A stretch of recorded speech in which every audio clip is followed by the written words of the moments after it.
Oi, meu nome é Gabriel e você está ouvindo o Assim Cremos, o podcast da MW do Parque Almorim.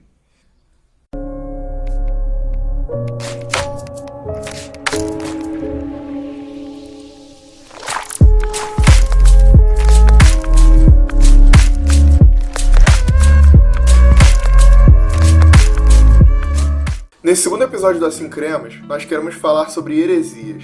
As heresias são falsos ensinamentos que têm por objetivo deturparem a verdade. Nas palavras do teólogo brasileiro Luiz Saião, a heresia é uma compreensão gravemente equivocada sobre um tema central da fé.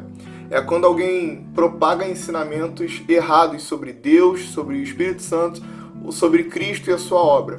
Quando alguém propaga ensinamentos errados sobre a Bíblia, sobre a salvação ou sobre qualquer tema que seja muito caro à fé cristã. No tempo da igreja primitiva, algumas heresias cristológicas surgiram, que é o caso do arianismo e o apolinarismo, que eram falsos ensinamentos que tentavam deturpar Jesus e a sua obra, tentando separar o povo de conhecer o Evangelho. No tempo dos pais da igreja e dos reformadores, algumas outras heresias surgiram, que é o caso do maniqueísmo e o pelagianismo. Nos dias atuais, nós acabamos lidando com algumas heresias mais humanistas, como a teologia da prosperidade ou o culto ao eu, o culto do ego, que diz que nós podemos, que nós conseguimos, que nós somos o centro e que nada pode nos parar. As heresias podem acontecer por três motivos. Elas podem acontecer primeiro por ignorância. Na passagem de Atos, o próprio Deus manda Filipe até o eunuco para que ele pudesse explicar àquele homem as escrituras, porque pela ignorância ele não seria capaz de discernir a verdade. O segundo motivo é quando o homem tenta à luz do próprio ventre interpretar as escrituras, e a Bíblia diz que o homem natural é incapaz de discernir as coisas espirituais. O terceiro motivo pelo qual as heresias acontecem é quando nós tentamos flexibilizar o discurso do Evangelho. E o próprio apóstolo Paulo, na segunda carta ao Timóteo, no capítulo 3, versículo 12, diz que, de fato, todos nós que desejamos viver piedosamente em Cristo Jesus seremos perseguidos. Logo, é inviável flexibilizarmos o discurso do Evangelho porque nós incorreremos em heresias. O Evangelho não é sobre sermos aceitos, não é sobre termos o nosso discurso aceito e não é sobre ganharmos o maior número de pessoas, mas é sobre pregarmos a verdade e deixarmos que o Espírito Santo faça parte dele, de convencer o homem do pecado, da justiça e do juízo. Depois que nós entendemos o que é heresia, nós precisamos aprender a avaliar e lidar com elas. É papel da Igreja de Cristo, de nós que somos propagadores da mensagem do Evangelho, combatermos a heresia e não permitirmos que elas afastem as pessoas da verdade. Um grande pregador da igreja, conhecido na história pelo seu amor à Bíblia e pela sua paixão pela pregação do Evangelho, foi John Wesley. John Wesley era conhecido não só pela pregação do Evangelho, mas pelo amor que ele tinha às Escrituras e pela forma como ele combatia os falsos ensinos da sua época. Nós chamamos de quadrilátero wesleyano essa maneira como Wesley lidava com os problemas da sua época. E Wesley se debruçava sobre 4 pilares para o combate às heresias. O primeiro deles é a Bíblia. Para John Wesley, a Bíblia era a maior fonte de autoridade, fonte primeira e final de autoridade para a formulação de uma doutrina. Como John Wesley dizia, nós somos homens de um livro só. A Escritura é suficiente, contém a verdade, e nela nós podemos nos debruçar. O próprio Jesus, em Mateus 22, versículo 29, disse: "Errais porque não conheceis as Escrituras e nem o poder de Deus." As Escrituras possuem matéria-prima suficiente para que nós venhamos conhecer a verdade. O segundo pilar desse quadrilátero wesleyano é a razão. Nós fomos dotados de inteligência e para Wesley a razão era uma virtude que o próprio Deus dava para o homem para que ele pudesse discernir a verdade. O apóstolo Paulo fala sobre um culto racional, sobre um culto com entendimento. O apóstolo Pedro também fala que nós precisamos estar prontos para responder a qualquer um que pedir a nós a razão da nossa esperança. Então a fé cristã é uma fé inteligente. Nós somos dotados espiritualmente da mente de Cristo. E a mente de Cristo nos dá a capacidade de discernir o que é verdade e o que é mentira. Porque pensar, irmãos, nunca foi pecado.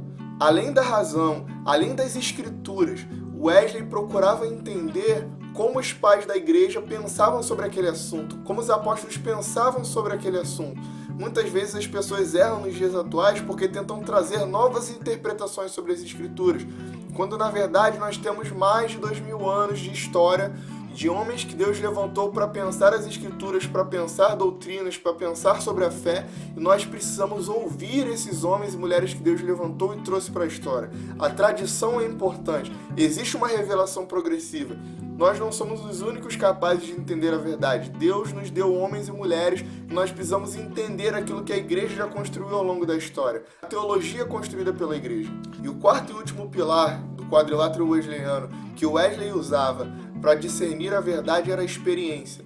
Wesley entendia a importância das escrituras e quanto ela é essencial em tudo.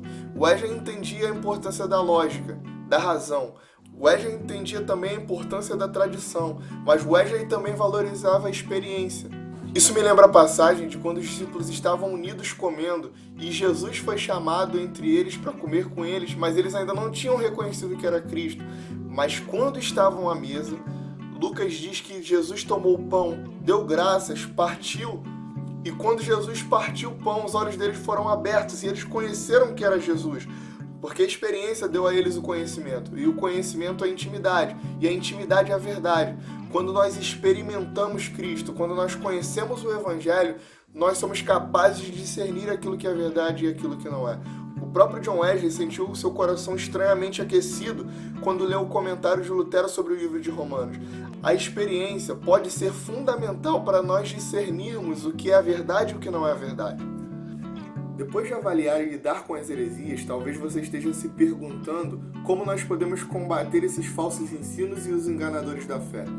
O apóstolo Paulo vai nos ajudar na segunda carta que ele escreve a Timóteo, trazendo 3 princípios fundamentais para que nós possamos combater os falsos ensinos e os falsos mestres. O primeiro princípio está contido no primeiro e segundo capítulo da segunda carta a Timóteo, onde Paulo diz a Timóteo: torna-te um padrão dos fiéis. Para Paulo, era extremamente importante que antes que se adotasse uma postura combativa às heresias, aos falsos ensinos e aos falsos mestres, Timóteo deveria se tornar um padrão para os fiéis. Nós precisamos ter uma vida irrepreensível, um testemunho que condiga com aquilo que nós cremos. Em segundo lugar, e o segundo princípio que Paulo deixa é o combate às heresias. Os próximos capítulos 3 e 4 de Timóteo vão falar sobre o quão é importante de fato combatermos esses falsos ensinos. E o terceiro princípio que Paulo deixa para Timóteo é: pregue o Evangelho. Por isso, primeiro, torna-te um padrão dos fiéis.